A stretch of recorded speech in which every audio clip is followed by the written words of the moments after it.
أشهد أن لا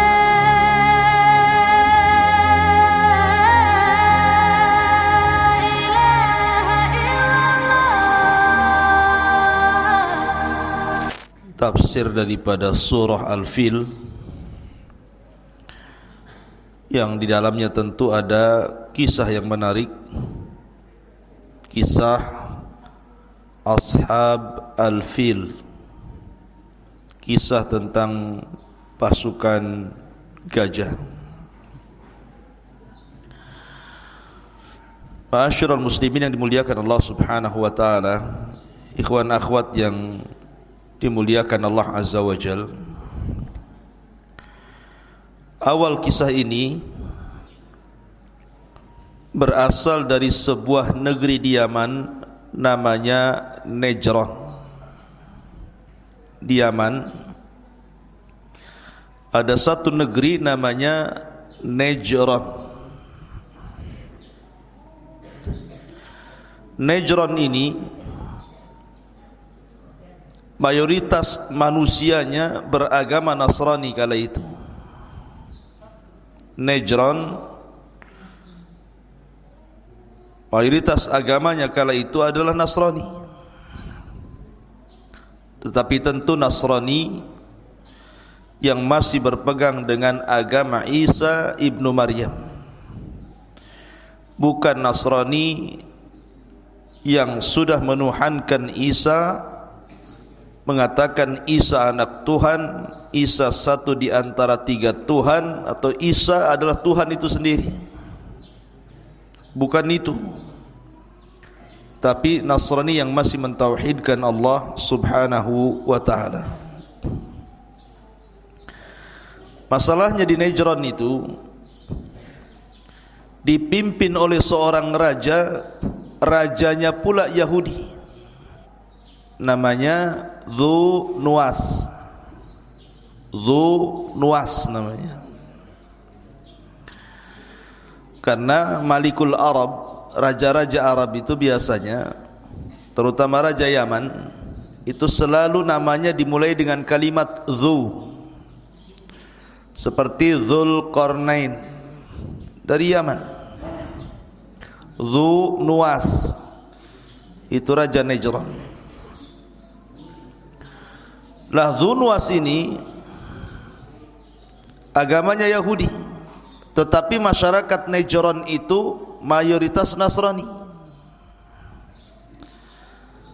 Lah akhirnya Dzu Nuwas ini ingin menjadikan Najran ini semua menjadi Yahudi, memaksa rakyatnya untuk berpaling dari agama mereka, dari Nasrani pindah ke Yahudi.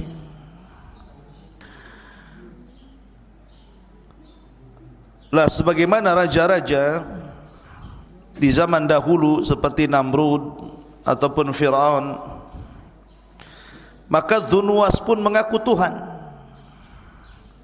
Dzu Nuwas itu mengaku Tuhan, sama dengan Namrud. Dan juga Fir'aun yang mengatakan ana rabbukumul a'la. Lah Dzu Nuwas ini ngaku dirinya adalah Tuhan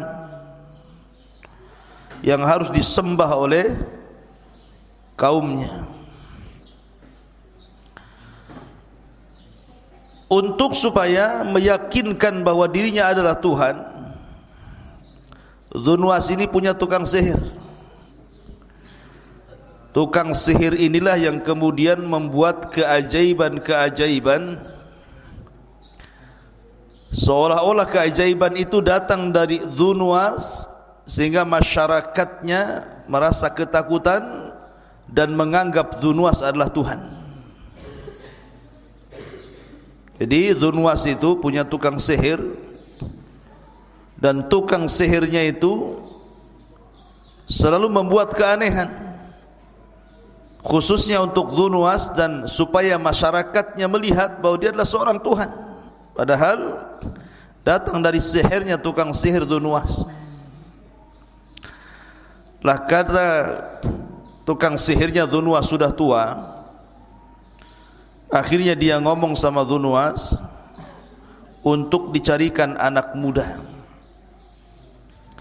biar saya bisa belajar dan mengajarkan sihir kepada anak muda itu. Kalau aku mati, dia penerusnya. Maka oleh Dzunwas dicarikan anak muda yang cerdas, kemudian belajar kepada tukang sihir itu. Masalahnya, perjalanan dari rumah anak muda ke tukang sihir itu melewati sebuah gereja. Karena di zaman itu agamanya Nasrani mayoritas. Dia penasaran, masuk dia ke gereja. Rupanya berjumpa dengan sang rahib. Belajarlah anak muda ini kepada sang rahib, tetapi di satu sisi dia datang ke tukang sihir dan belajar sihir. Jadi dua pelajaran dia belajar. Pertama, belajar tauhid kepada seorang rahib yang ada di gereja itu. Yang kedua, belajar kesyirikan kepada tukang sihir. Itu ilmu yang berseberangan tuh, satu tauhid, satu syirik pula. Satu sihir, satu tentang tauhid. Sampai intinya ketika meninggal tukang sihir itu, kemudian ilmunya sudah diberikan kepada anak muda itu, maka anak muda itu justru tidak membantu raja, karena dia justru cenderung kepada ajaran sang rahib dibandingkan tukang sihir. Akhirnya dia pun berkelana tidak mau melindungi raja dengan sihirnya, karena dia yakin bahwa itu tidak benar dan yang benar ajaran sang pendeta. Dan dia pun menjadi tukang obat, menjadi pengobat, dan banyak disembuhkan dan mampu menyembuhkan berbagai macam penyakit. Sampai akhirnya ada menterinya raja, Dzunwas itu buta. Bisa disembuhkan pula sama dia penyakit buta itu. Tetapi walaupun dia sebagai penyembuh seperti itu, tetapi itu sarana dakwah bagi dia. Jadi sambil mengobati orang, sambil berdakwah mengajak kepada tauhid. Dan banyak orang yang beriman dengan anak muda ini. Jadi banyak orang yang beriman kepada Allah, mentauhidkan Allah gara-gara anak muda ini. Karena dalam setiap pengobatannya dia mensyaratkan untuk beriman dulu kepada Allah, baru diobati gitu ya. Termasuk Perdana Menteri Dzunwas ini yang buta kemudian melek tadi, dia pun akhirnya beriman dengan Allah gara-gara anak muda itu. Lah ketika berjumpa dengan Dzunwas, kaget loh, kamu kemarin buta, kenapa sekarang sudah melihat? Siapa yang menyembuhkan? Maka menteri ini tidak mengatakan anak muda itu, tetapi mengatakan Allah yang menyembuhkanku. Marah Dzunwas. Gimana dia ngaku Tuhan, tiba-tiba kemudian di sampingnya ngomong yang menyembuhkannya Allah. Berarti ada Tuhan selain dia, kan begitu. Maka disiksanya orang ini, dipaksa siapa yang menyembuhkannya. Rupanya ditangkap pula anak muda itu. Terakhir anak muda itu ngaku siapa yang mengajarkannya sang rahib, ditangkap juga sang rahib. Tiga-tiganya ditangkap, masuk ke dalam sel. Kemudian sang raja pun menyiksa tiga-tiganya ini, suruh murtad dan mengakui ketuhanannya, tetapi tiga-tiganya tetap istiqomah. Pertama dipanggilnya menterinya itu, karena tidak mau kufur, akhirnya digergaji dari atas kepala sampai kaki, terbelah jadi dua. Dari sini digergajinya sampai belah jadi dua, mati-matilah digergaji ya. Kemudian gurunya sang anak muda itu dipanggil lagi sang rahib, suruh murtad enggak mau, digergaji lagi, mati. Anak muda ini ketika mau digergaji, sang raja enggak mau. Saya mau membuat perhitungan dengan anak muda ini, gara-gara dia gaduh semuanya. Akhirnya dia mengutus prajuritnya, bawa anak muda ini, lempar di atas gunung. Akhirnya dibawalah oleh prajurit anak muda ini ke atas gunung. Anak muda ini berdoa kepada Allah agar Allah melindungi dia. Dan Allah kabulkan sampai di atas gunung. Tiba-tiba gunung itu menggema, gempa besar. Para prajuritnya pada jatuh mati. Gara-gara gempa itu, prajurit yang mengangkat dia ke atas gunung mati semua. Kecuali anak muda itu masih hidup. Dia turun.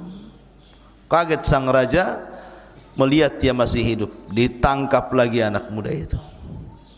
Kata sang raja, bawa dia ke tengah lautan, lempar di tengah lautan. Ketika di tengah lautan, anak muda ini berdoa lagi kepada Allah. Tiba-tiba datang ombak menghampas seluruh kapal prajurit raja. Akhirnya karam, mati semua. Anak muda ini masih hidup, tak mati-mati. Ya. Sang raja dengar anak muda itu masih hidup, marah lagi, tangkap anak muda itu.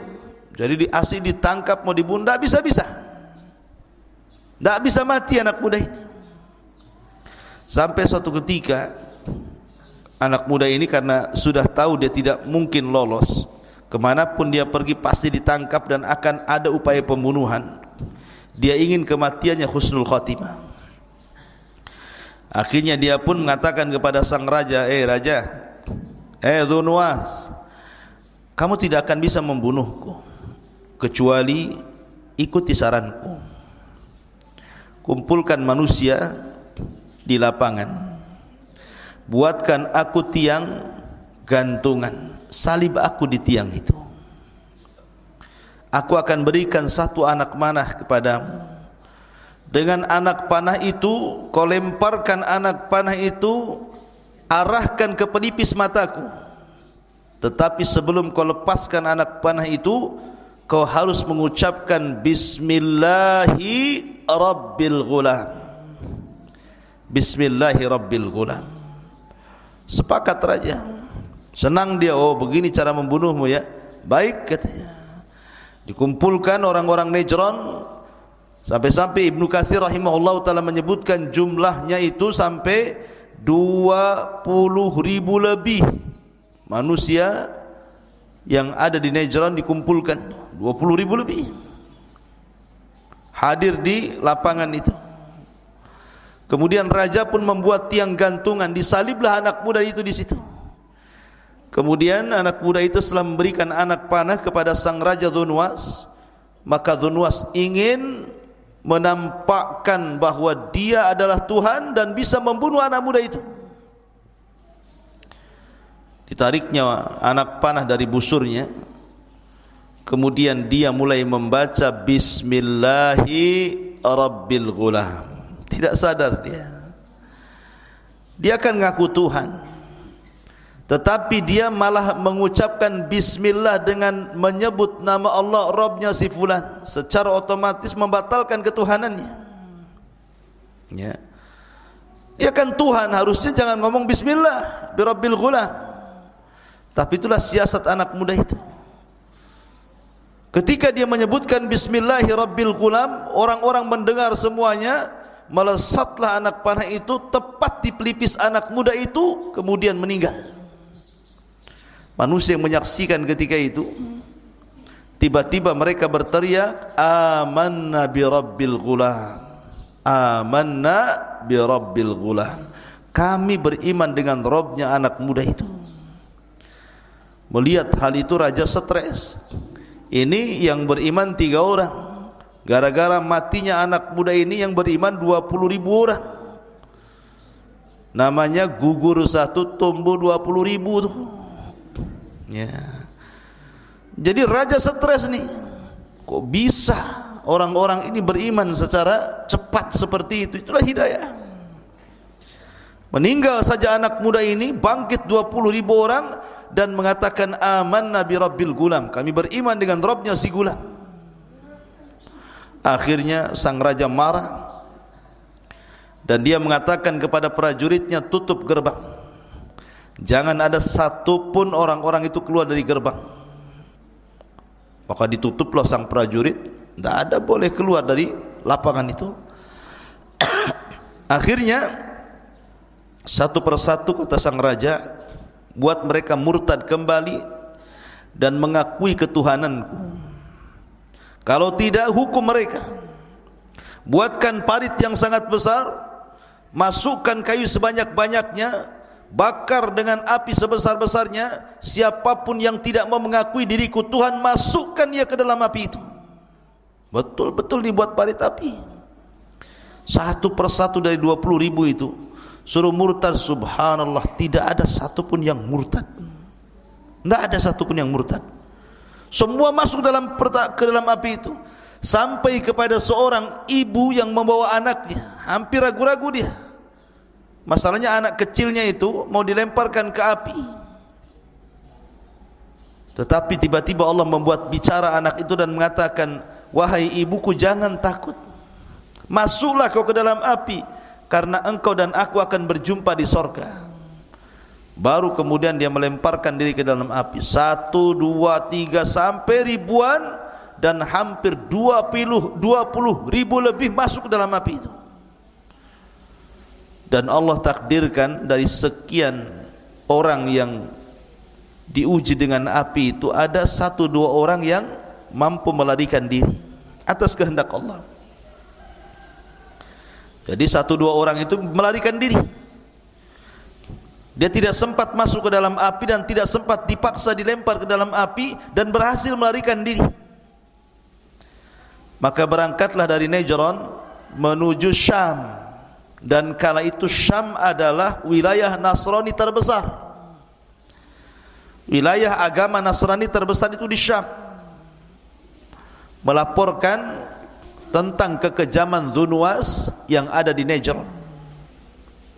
Marahlah Malikus Syam, Raja Syam ini, ketika orang-orang Nasrani Najran disiksa, dibakar hidup-hidup. Maka tentu ada dalam dunia militer itu ada namanya jiwa korsa namanya. Sesama agama kan, kayak kita lah, kalau ada orang Islam dibantai kan kita marah juga gitu ya. Maka orang Syam ini marah gitu. Ditulisnya surat, ditujukan kepada Ethiopia, Raja Habasyah.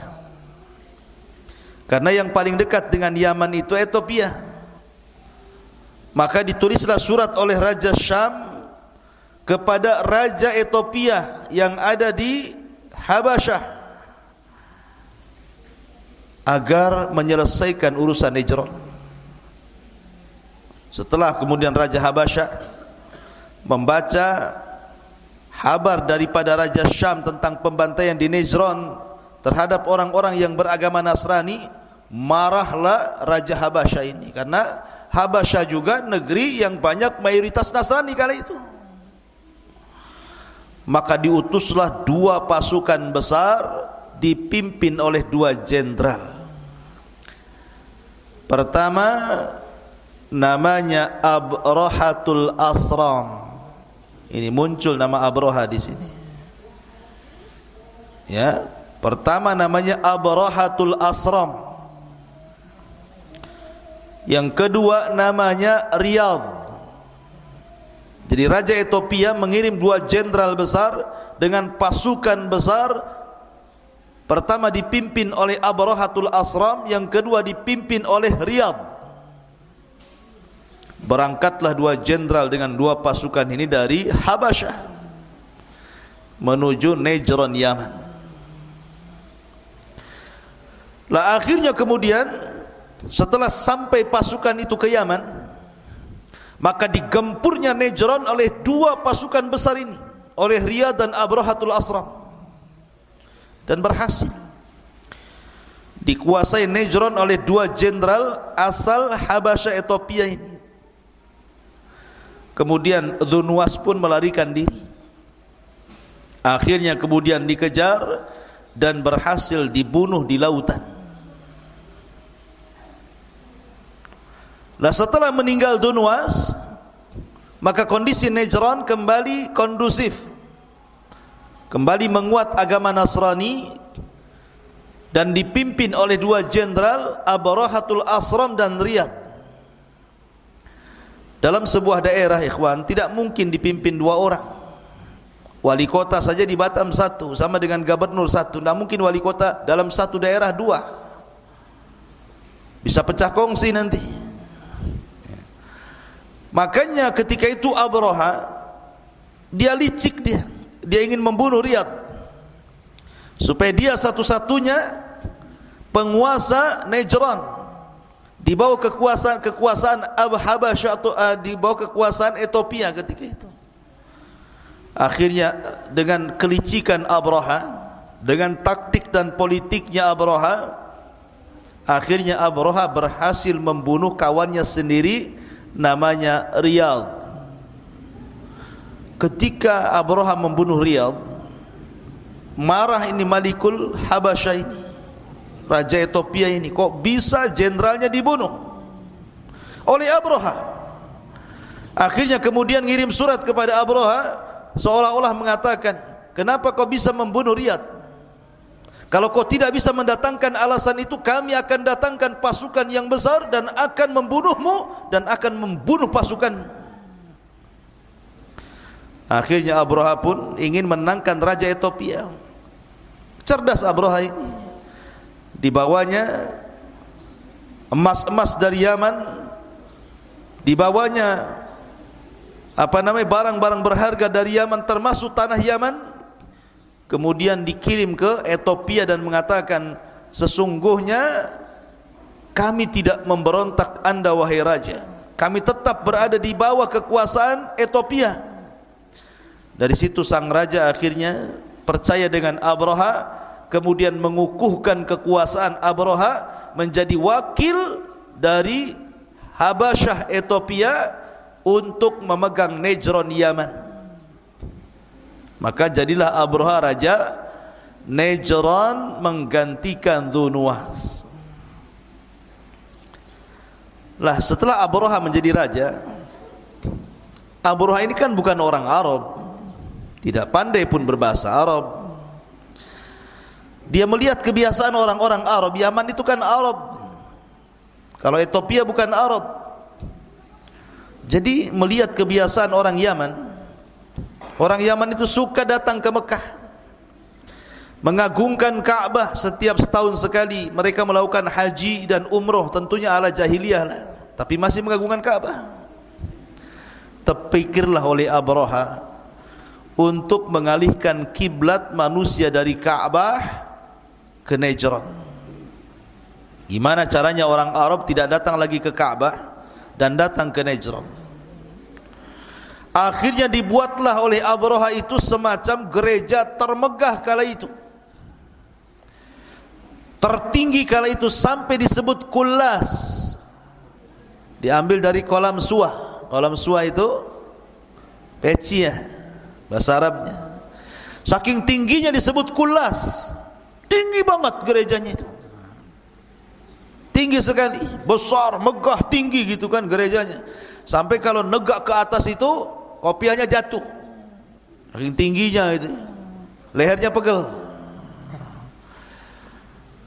Setelah kemudian jadi dengan megahnya, dibangun dengan emas, dibangun dengan benda-benda yang sangat mewah gitu ya. Ketika hendak diresmikan, dikirimlah surat ke kabilah-kabilah Arab agar mereka mau datang ke gerejanya dan meninggalkan Ka'bah. Marahlah orang-orang Arab. Gimana enggak marah?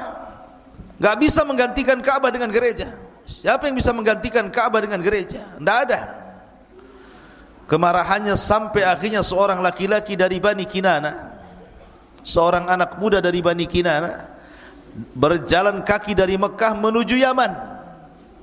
Kemudian malam-malam masuk ke gereja Abraha, berak pula dia di gereja Abraha. Bukan di toiletnya, di dalam gerejanya. Tetapi kan dia orang musyrik, belum ada Islam ketika itu. Kalau orang Islam tidak boleh ya. Diberakin tuh gereja Abraha. Kurang puas diletakkan surat di situ mengejek Abraha. Bahkan sebagian anak muda yang lain berusaha untuk membakar gereja itu. Bahkan sebagian yang lain berusaha untuk merobohkan gereja itu. Tentu Abraha murka.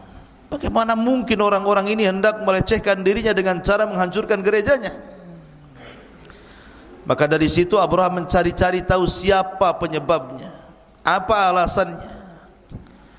Rupanya penyebabnya adalah karena Ka'bah masih masih berdiri, masih diagungkan. Kalau Ka'bah tidak dihancurkan, maka akan tetap mereka datang ke Ka'bah mengagungkan Ka'bah, dan percuma mereka tidak mungkin masuk ke gerejanya. Ditambah-tambah orang yang kabilahnya dekat dengan Ka'bah itu pula yang kemudian menghina dirinya dengan cara berak di dalam gereja. Dari situ disiapkan pasukan besar dengan 4 gajah yang ada di depan pasukan itu. Ada yang mengatakan 8 gajah, ada yang mengatakan 4 gajah. Dan gajah yang paling besar namanya Mahmud. Siapa di sini namanya Mahmud? Itu gajahnya Abraha itu. Jadi gajah yang paling besar namanya Mahmud, yang ditunggangi Abraha. Maksud hati Abraha membawa gajah itu sebenarnya ingin menggeret Ka'bah dari semua sisi pakai rantai. Jadi di rantai diletakkan di ujung Ka'bah sebelah sini, sebelah sini, sebelah sini, sebelah sini. Kemudian gajahnya suruh pergi, nanti Ka'bah itu akan roboh. Itu maksudnya, membawa Ka'bah itu untuk menghancurkan Ka'bah. Maka berangkatlah 4 gajah, ada yang mengatakan 8 gajah, kemudian pasukan berkuda, pasukan jalan kaki, pasukan yang sangat besar dari Najran menuju Mekah. Orang Arab itu ketika itu, ikhwan, mereka lemah, tidak bisa melawan Abraha. Kekuatan Abraha terlampau kuat. Ada beberapa kabilah berusaha menyerang Abraha tapi tidak berhasil. Percuma, sia-sia. Sampai akhirnya ketika sampai di Taif, orang-orang Taif takut kalau seandainya Abraha menyerang mereka. Akhirnya mereka pun menyerahkan diri dan meminta Abraha untuk tidak menyerang Taif. Disangka mau menghancurkan Lata, patungnya orang Taif. Akhirnya orang Taif mengatakan, ya Abraha, Lata bukan Ka'bah. Kau jangan hancurkan Lata, Tuhan kami di sini, Ka'bah di sana. Nanti kami akan berikan engkau penunjuk jalan sampai di Ka'bah, jalan yang paling cepat, jalan pintas dan pantas. Akhirnya seorang laki-laki namanya Abu Rughal namanya, menjadi penunjuk jalan Abraha. Tapi Allah takdirkan Abu Rughal meninggal dunia di tengah jalan, dan kuburannya sampai hari ini dilempari manusia dengan batu, karena Abu Rughal telah berkhianat. Yang menunjuk jalan Abraha memberitahu jalan ke mana Ka'bah dan Mekah. Maka dia disebut pengkhianat Arab sampai sekarang, Abu Rughal itu. Jadi kalau orang Arab melihat pengkhianat itu disebut Abu Rughal, anta Abu Rughal katanya, kamu ini pengkhianat.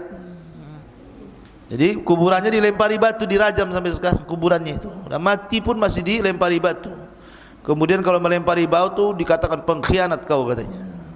Ya, Abu Rughal itu. Jangan jadi Abu Rughal. Ya. Taib. Akhirnya kemudian ketika Abraha sampai di sebuah wadin muhassir, sebuah lembah, wadin itu muhassir, tempat nantinya akan ada pengepungan tentara Abraha. Wadin muhassir ma'ruf bagi orang yang manasik haji, wadin muhassir itu. Tapi sebelumnya tentara Abraha ini mampir di peternakan orang-orang Arab dan mencuri untanya Abdul Muttalib sebanyak 200 unta. Jadi ketika sampai di wadin muhassir, disinilah kemudian Abraha ingin berjumpa dengan Raja Arab, Abdul Muttalib. Datang Abdul Muttalib. Abdul Muttalib ini orangnya punya wibawa, karena ada orang-orang tertentu itu melihat wajah saja orang dah serem. Ada juga kalau melihat wajahnya langsung segen, wibawa. Ada orang yang melihat wajah orang itu langsung meremehkan, wajahnya ya kayak gitu. Jadi Abdul Muttalib itu punya wajah kalau orang lihat itu langsung wibawa gitu. Termasuk Abraha. Abraha kan enggak pernah kenal, enggak pernah berjumpa dengan Abdul Muttalib. Ketika Abdul Muttalib datang, Abraha turun dari gajah. Tidak ngomong dari atas gajah, dia turun, dia hormat kepada Abdul Muttalib, ngampar di padang pasir. Masalahnya dua orang ini tidak paham bahasanya masing-masing. Abdul Muttalib tidak paham bahasa Abraha, Abraha tidak paham bahasa Abdul Muttalib. Terpaksalah menggunakan dua penerjemah, menerjemahkan Abdul Muttalib dan menerjemahkan Abrahatul Asram. Seolah-olah Abraha mengatakan kepada Abdul Muttalib, bagaimana pendapatmu tentang pasukan yang akan menghancurkan Ka'bah ini? Tetapi Abdul Muttalib tidak menjawab soal pasukan yang akan menghancurkan Ka'bah. Justru dia mempersoalkan anak muda Abraha yang mencuri unta, 200 unta miliknya. Kata Abdul Muttalib, mana unta-untaku? Kenapa kau curi? Abraha meradang ketika itu. Dikiranya Abdul Muttalib akan marah gara-gara Ka'bahnya akan diserang. Bukannya cerita Ka'bah, malah cerita unta.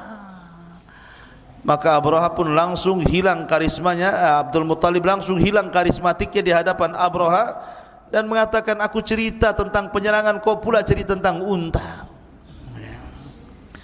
Maka kata Abraha, kembalikan untanya. Kemudian Abdul Muttalib mengatakan, ya Abraha, aku tidak tertarik ceritamu tentang penyerangan Ka'bah, karena unta itu ada tuannya, dan tuannya adalah saya. Dan Ka'bah itu juga ada tuannya, dan tuannya adalah Tuhan yang akan melindungi Ka'bah. Enggak ada urusan Ka'bah dengan saya, karena sudah ada pelindungnya Ka'bah itu.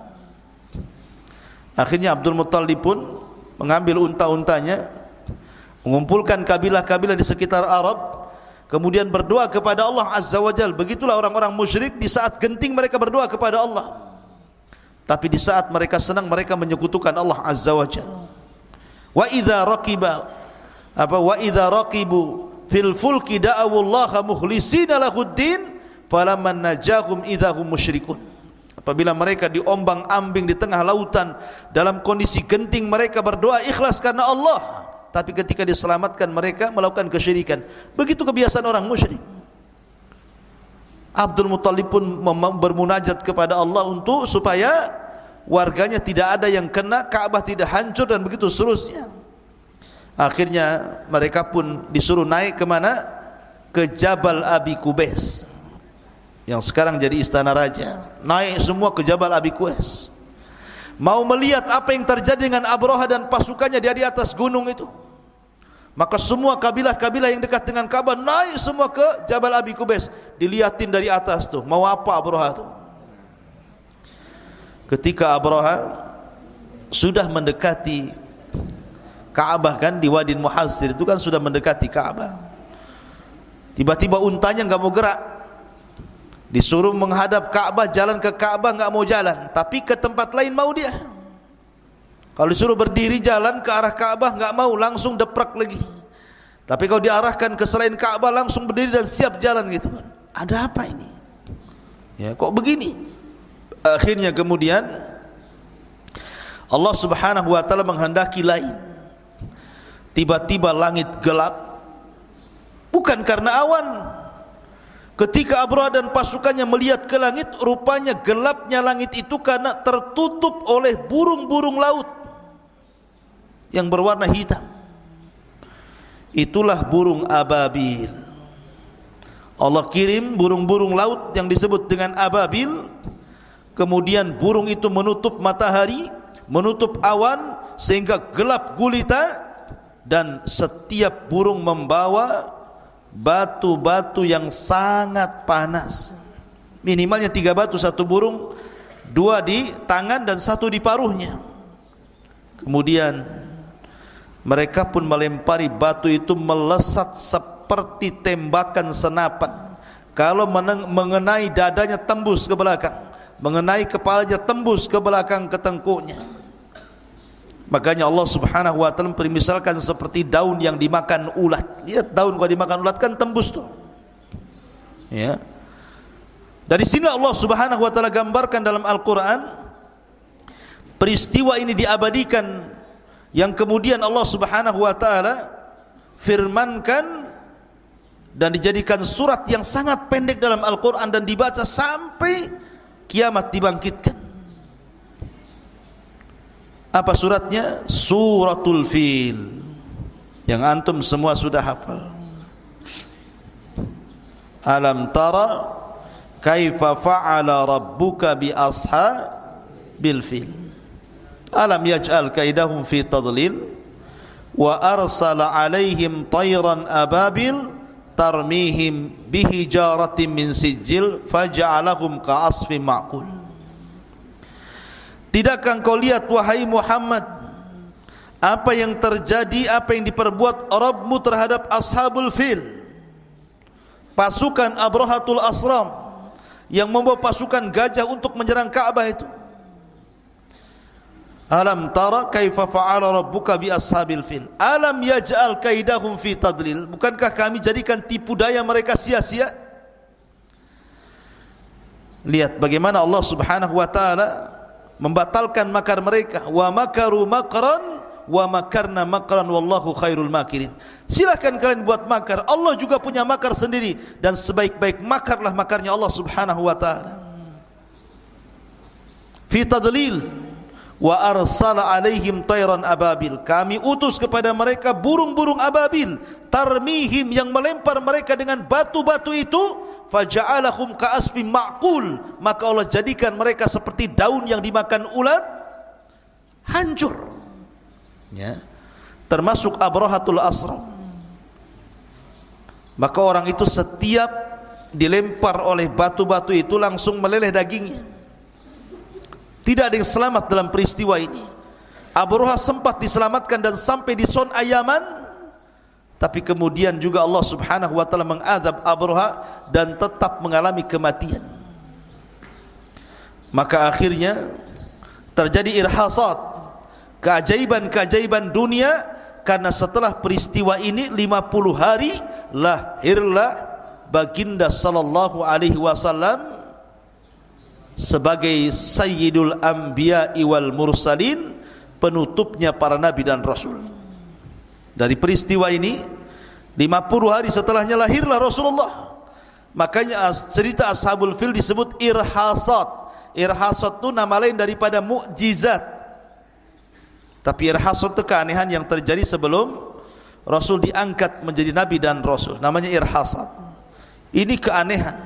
Allah Subhanahu wa taala menangkan orang-orang Mekah dan tanpa ada perlawanan sedikit pun kepada Abrahatul Asram dan pasukannya.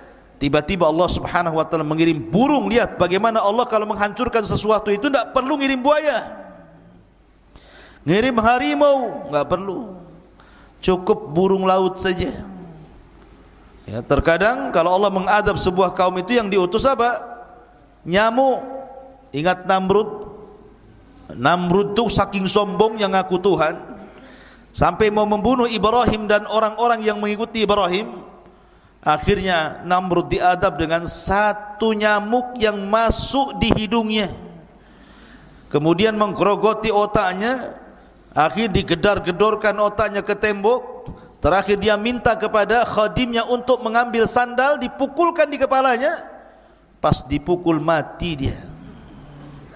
Ya, kalau Allah mau, Allah bisa bunuh orang dengan nyamuk. Begitulah orang congkak, orang sombong. Tidak perlu dikirim harimau masuk ke rumah Namrud, cukup dikirim nyamuk saja. Ya. Lah sebagaimana raja-raja di zaman dahulu seperti Namrud ataupun Fir'aun, maka Dzunwas pun mengaku Tuhan. Dzunwas itu mengaku Tuhan, sama dengan Namrud. Dan juga Fir'aun yang mengatakan ana rabbukumul a'la. Lah Dzunwas ini ngaku dirinya adalah Tuhan yang harus disembah oleh kaumnya. Untuk supaya meyakinkan bahwa dirinya adalah Tuhan, Dzunwas ini punya tukang sihir. Tukang sihir inilah yang kemudian membuat keajaiban-keajaiban, seolah-olah keajaiban itu datang dari Dzunwas, sehingga masyarakatnya, merasa ketakutan dan menganggap Dzunwas adalah Tuhan.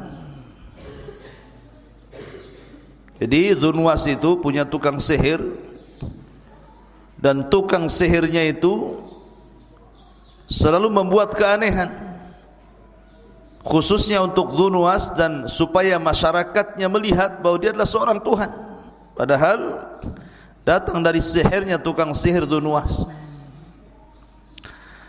Lah kata tukang sihirnya Dzunwas sudah tua, akhirnya dia ngomong sama Dzunwas untuk dicarikan anak muda,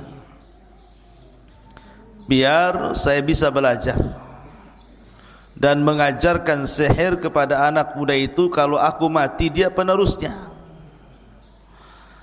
Maka oleh Dzunwas dicarikan anak muda yang cerdas, kemudian belajar kepada tukang sihir itu.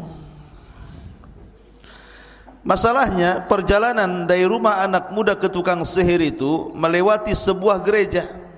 Di zaman itu agamanya Nasrani mayoritas. Dia penasaran, masuk dia ke gereja, rupanya berjumpa dengan sang rahib. Belajarlah anak muda ini kepada sang rahib, tetapi di satu sisi dia datang ke tukang sihir dan belajar sihir. Jadi dua pelajaran dia belajar. Pertama, belajar tauhid kepada seorang rahib yang ada di gereja itu. Yang kedua, belajar kesyirikan kepada tukang sihir. Itu ilmu yang berseberangan tuh, satu tauhid, satu syirik pula. Satu sihir, satu tentang tauhid. Sampai intinya ketika meninggal tukang sihir itu, kemudian ilmunya sudah diberikan kepada anak muda itu, maka anak muda itu justru tidak membantu raja, karena dia justru cenderung kepada ajaran sang rahib dibandingkan tukang sihir. Akhirnya dia pun berkelana tidak mau melindungi raja dengan sihirnya, karena dia yakin bahwa itu tidak benar dan yang benar ajaran sang pendeta. Dan dia pun menjadi tukang obat, menjadi pengobat, dan banyak disembuhkan dan mampu menyembuhkan berbagai macam penyakit. Sampai akhirnya ada menterinya raja, Dzunwas itu buta, bisa disembuhkan pula sama dia penyakit buta itu. Tetapi walaupun dia sebagai penyembuh seperti itu, tetapi itu sarana dakwah bagi dia. Jadi sambil mengobati orang, sambil berdakwah mengajak kepada tauhid. Dan banyak orang yang beriman dengan anak muda ini. Jadi banyak orang yang beriman kepada Allah, mentauhidkan Allah gara-gara anak muda ini. Karena dalam setiap pengobatannya dia mensyaratkan untuk beriman dulu kepada Allah, baru diobati gitu ya. Termasuk Perdana Menteri Dzunwas ini yang buta kemudian melek tadi, dia pun akhirnya beriman dengan Allah gara-gara anak muda itu. Nah ketika berjumpa dengan Dzunwas, kaget loh, kamu kemarin buta, kenapa sekarang sudah melihat? Siapa yang menyembuhkan? Maka menteri ini tidak mengatakan anak muda itu, tetapi mengatakan Allah yang menyembuhkanku. Marah Dzunwas, gimana dia ngaku Tuhan, tiba-tiba kemudian di sampingnya ngomong yang menyembuhkannya Allah, berarti ada Tuhan selain dia kan begitu. Maka disiksanya orang ini, dipaksa siapa yang menyembuhkannya, rupanya ditangkap pula anak muda itu. Terakhir anak muda itu ngaku siapa yang mengajarkannya sang rahib, ditangkap juga sang rahib, tiga-tiganya ditangkap, masuk ke dalam sel. Kemudian sang raja pun menyiksa tiga-tiganya ini, suruh murtad dan mengakui ketuhanannya, tetapi tiga-tiganya tetap istiqomah. Pertama dipanggilnya menterinya itu, karena tidak mau kufur, akhirnya digergaji dari atas kepala sampai kaki, terbelah jadi dua. Dari sini digergajinya sampai belah jadi dua, mati-matilah digergaji. Ya. Kemudian gurunya sang anak muda itu dipanggil lagi sang rahib, suruh murtad enggak mau, digergaji lagi, mati. Anak muda ini ketika mau digergaji, sang raja enggak mau. Saya mau membuat perhitungan dengan anak muda ini gara-gara dia gaduh semuanya.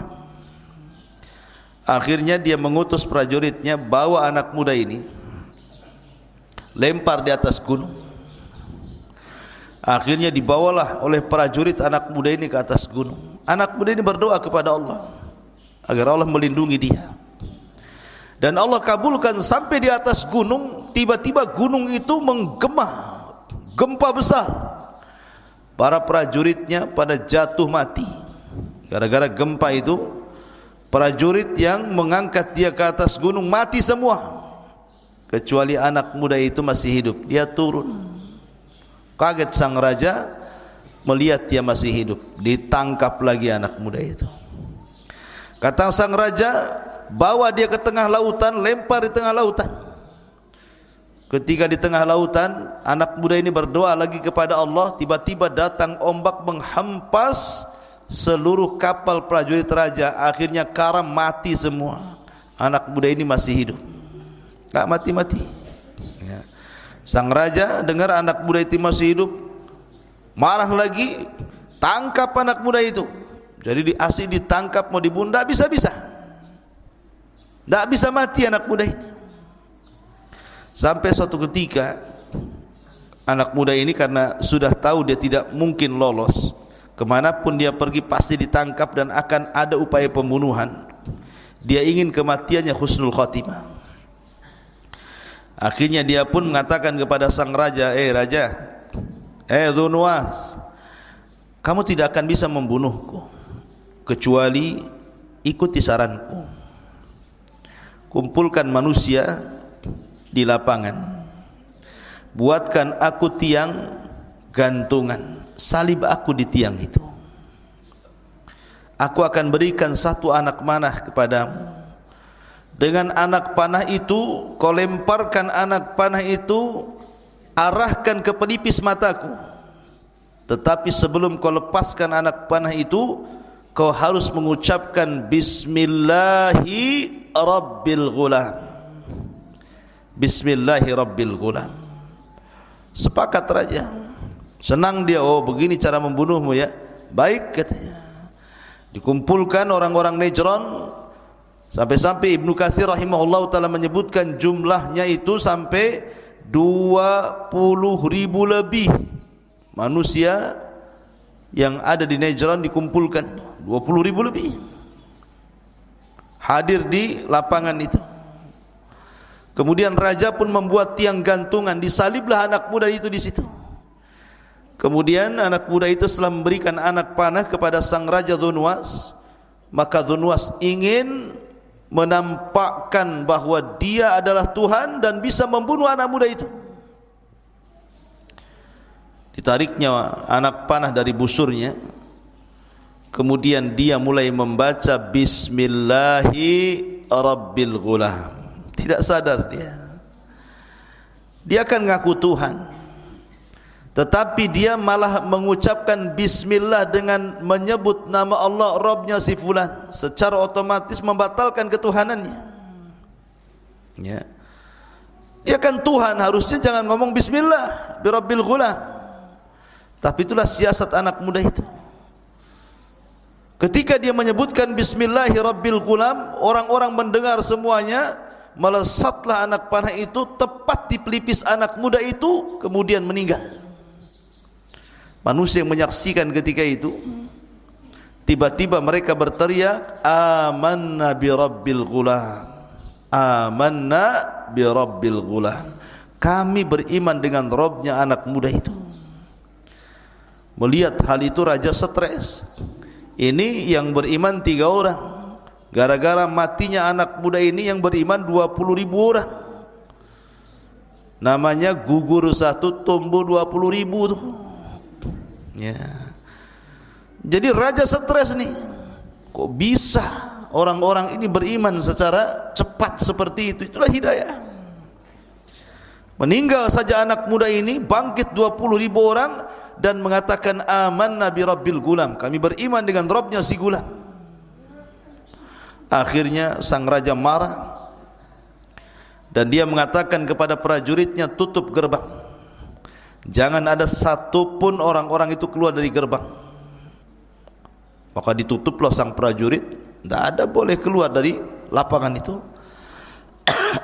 Akhirnya satu persatu kata sang raja, buat mereka murtad kembali dan mengakui ketuhananku. Kalau tidak, hukum mereka. Buatkan parit yang sangat besar, masukkan kayu sebanyak-banyaknya, bakar dengan api sebesar-besarnya. Siapapun yang tidak mau mengakui diriku Tuhan, masukkan dia ke dalam api itu.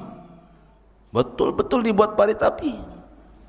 Satu persatu dari 20.000 itu suruh murtad. Subhanallah, tidak ada satupun yang murtad. Tidak ada satupun yang murtad. Semua masuk ke dalam api itu. Sampai kepada seorang ibu yang membawa anaknya, hampir ragu-ragu dia. Masalahnya anak kecilnya itu mau dilemparkan ke api. Tetapi tiba-tiba Allah membuat bicara anak itu dan mengatakan, wahai ibuku, jangan takut, masuklah kau ke dalam api, karena engkau dan aku akan berjumpa di sorga. Baru kemudian dia melemparkan diri ke dalam api. 1, 2, 3 sampai ribuan, dan hampir 20.000 lebih masuk ke dalam api itu. Dan Allah takdirkan dari sekian orang yang diuji dengan api itu, ada 1-2 orang yang mampu melarikan diri atas kehendak Allah. Jadi 1-2 orang itu melarikan diri. Dia tidak sempat masuk ke dalam api dan tidak sempat dipaksa dilempar ke dalam api, dan berhasil melarikan diri. Maka berangkatlah dari Najran menuju Syam. Dan kala itu Syam adalah wilayah Nasrani terbesar. Wilayah agama Nasrani terbesar itu di Syam. Melaporkan tentang kekejaman Dzunwas yang ada di Najran. Marahlah Malikus Syam, Raja Syam ini, ketika orang-orang Nasrani Najran disiksa, dibakar hidup-hidup. Maka tentu ada dalam dunia militer itu ada namanya jiwa korsa namanya. Sesama agama kan, kayak kita lah, kalau ada orang Islam dibantai kan kita marah juga gitu ya. Maka orang Syam ini marah gitu. Ditulisnya surat, ditujukan kepada Ethiopia, Raja Habasyah. Karena yang paling dekat dengan Yaman itu Ethiopia. Maka ditulislah surat oleh Raja Syam kepada Raja Ethiopia yang ada di Habasyah, agar menyelesaikan urusan Najran. Setelah kemudian Raja Habasyah membaca kabar daripada Raja Syam tentang pembantaian di Najran terhadap orang-orang yang beragama Nasrani, marahlah Raja Habasyah ini, karena Habasyah juga negeri yang banyak mayoritas Nasrani kala itu. Maka diutuslah 2 pasukan besar dipimpin oleh 2 jenderal. Pertama namanya Abrahatul Asram. Ini muncul nama Abraha di sini. Ya, pertama namanya Abrahatul Asram. Yang kedua namanya Riyadh. Jadi Raja Ethiopia mengirim 2 jenderal besar dengan pasukan besar. Pertama dipimpin oleh Abrahatul Asram, yang kedua dipimpin oleh Riyadh. Berangkatlah 2 jenderal dengan 2 pasukan ini dari Habasyah menuju Najran, Yaman. Lah akhirnya kemudian setelah sampai pasukan itu ke Yaman, maka digempurnya Najran oleh 2 pasukan besar ini, oleh Riyadh dan Abrahatul Asram, dan berhasil dikuasai Najran oleh 2 jenderal asal Habasyah Ethiopia ini. Kemudian Dzunwas pun melarikan diri. Akhirnya kemudian dikejar dan berhasil dibunuh di lautan. Lah setelah meninggal Dunwas, maka kondisi Najran kembali kondusif, kembali menguat agama Nasrani, dan dipimpin oleh dua jenderal, Abrahatul Asram dan Riyad. Dalam sebuah daerah, ikhwan, tidak mungkin dipimpin dua orang. Wali kota saja di Batam satu, sama dengan gubernur satu. Tidak mungkin wali kota dalam satu daerah dua. Bisa pecah kongsi nanti. Makanya ketika itu Abraha, dia licik, dia ingin membunuh Riyad, supaya dia satu-satunya penguasa Najran di bawah kekuasaan Habasyah, atau di bawah kekuasaan Ethiopia ketika itu. Akhirnya dengan kelicikan Abraha, dengan taktik dan politiknya Abraha, akhirnya Abraha berhasil membunuh kawannya sendiri, namanya Riyad. Ketika Abraha membunuh Riyad, marah ini Malikul Habasyah ini, raja Ethiopia ini, kok bisa jenderalnya dibunuh oleh Abraha. Akhirnya kemudian ngirim surat kepada Abraha, seolah-olah mengatakan, kenapa kau bisa membunuh Riyad? Kalau kau tidak bisa mendatangkan alasan itu, kami akan datangkan pasukan yang besar dan akan membunuhmu dan akan membunuh pasukan. Akhirnya Abraha pun ingin menangkan raja Ethiopia. Cerdas Abraha ini. Dibawanya emas-emas dari Yaman, dibawanya barang-barang berharga dari Yaman, termasuk tanah Yaman. Kemudian dikirim ke Ethiopia dan mengatakan, sesungguhnya kami tidak memberontak Anda wahai raja, kami tetap berada di bawah kekuasaan Ethiopia. Dari situ sang raja akhirnya percaya dengan Abraha, kemudian mengukuhkan kekuasaan Abraha menjadi wakil dari Habasyah Ethiopia untuk memegang Najran Yaman. Maka jadilah Abraha raja Najran menggantikan Dunwas. Lah setelah Abraha menjadi raja, Abraha ini kan bukan orang Arab, tidak pandai pun berbahasa Arab. Dia melihat kebiasaan orang-orang Arab. Yaman itu kan Arab, kalau Ethiopia bukan Arab. Jadi melihat kebiasaan orang Yaman.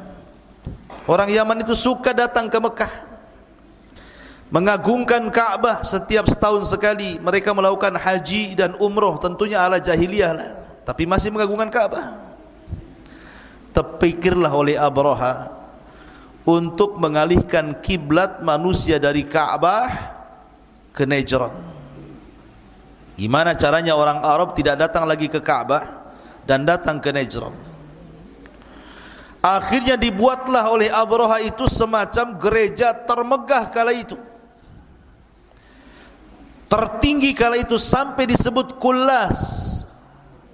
Diambil dari kolam suah. Kolam suah itu peci ya, bahasa Arabnya. Saking tingginya disebut Kullas. Tinggi banget gerejanya itu, tinggi sekali, besar, megah, tinggi gitu kan gerejanya.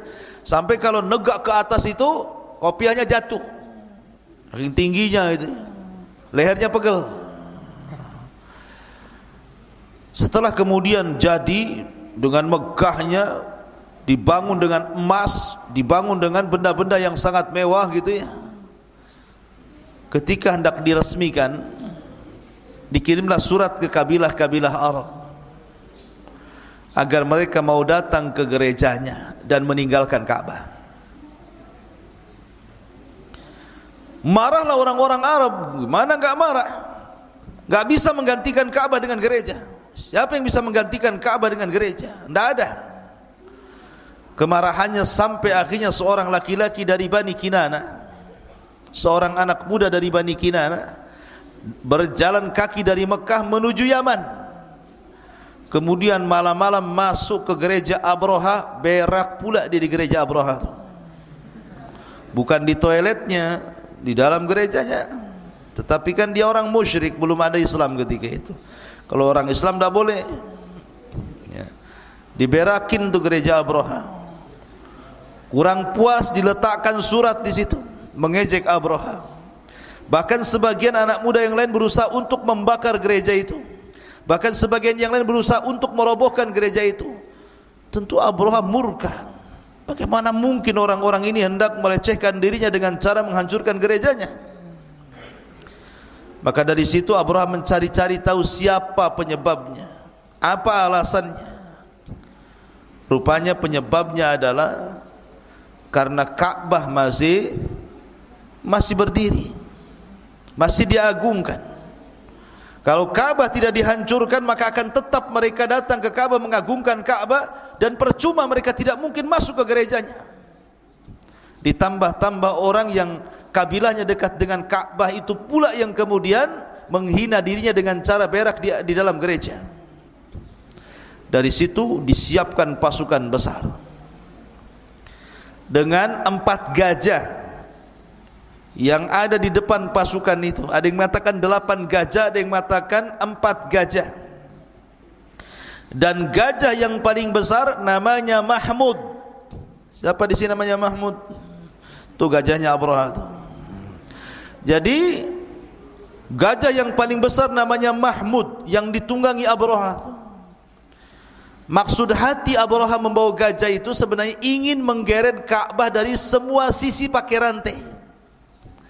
Jadi di rantai diletakkan di ujung Ka'bah sebelah sini, sebelah sini, sebelah sini, sebelah sini. Kemudian gajahnya suruh pergi, nanti Ka'bah itu akan roboh. Itu maksudnya, membawa Ka'bah itu untuk menghancurkan Ka'bah. Maka berangkatlah 4 gajah, ada yang mengatakan 8 gajah, kemudian pasukan berkuda, pasukan jalan kaki, pasukan yang sangat besar dari Najran menuju Mekah. Orang Arab itu ketika itu ikhwan, mereka lemah, tidak bisa melawan Abraha. Kekuatan Abraha terlampau kuat. Ada beberapa kabilah berusaha menyerang Abraha tapi tidak berhasil. Percuma, sia-sia.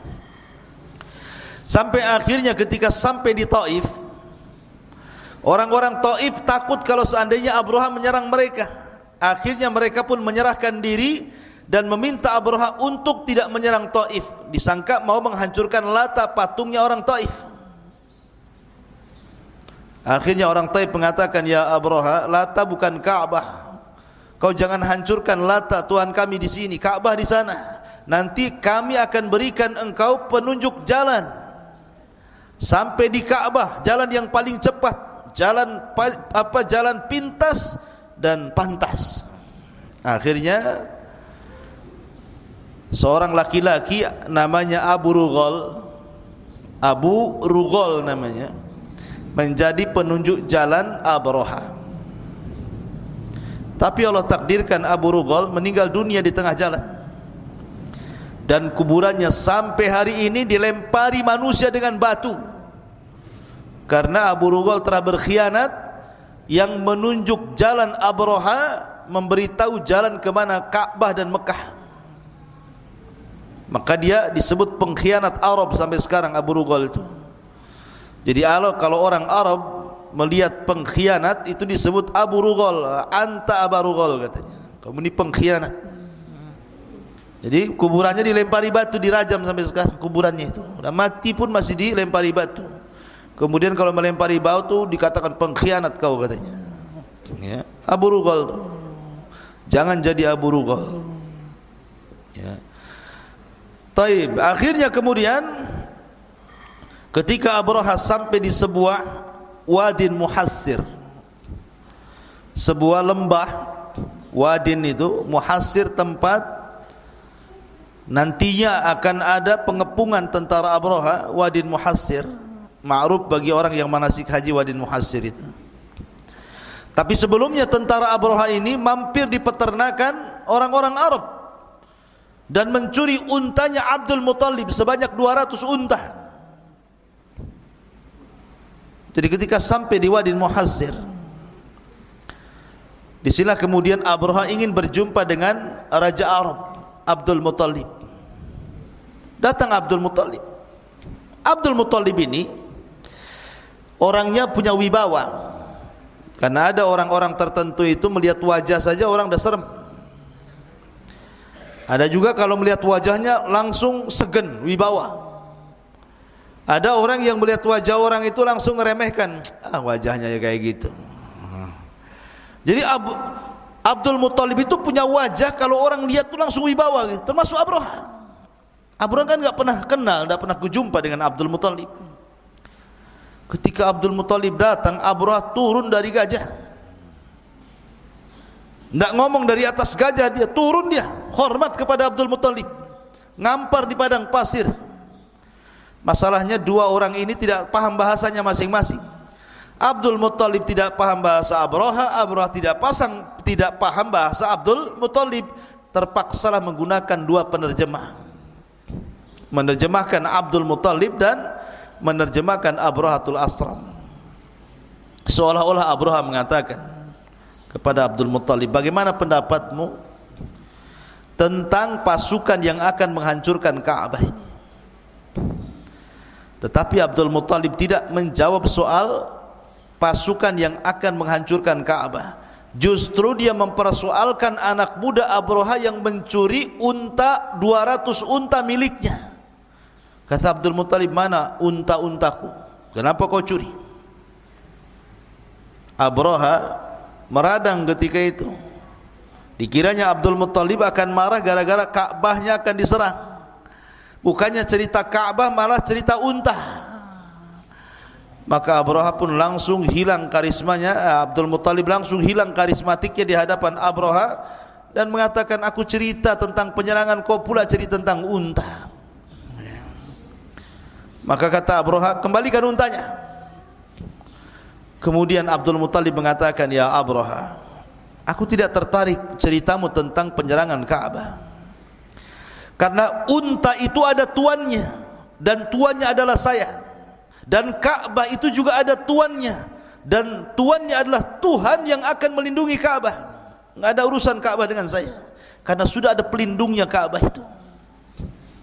Akhirnya Abdul Muttalib pun mengambil unta-untanya, mengumpulkan kabilah-kabilah di sekitar Arab, kemudian berdoa kepada Allah Azza wa Jal. Begitulah orang-orang musyrik, di saat genting mereka berdoa kepada Allah, tapi di saat mereka senang mereka menyekutukan Allah Azza wa Jal.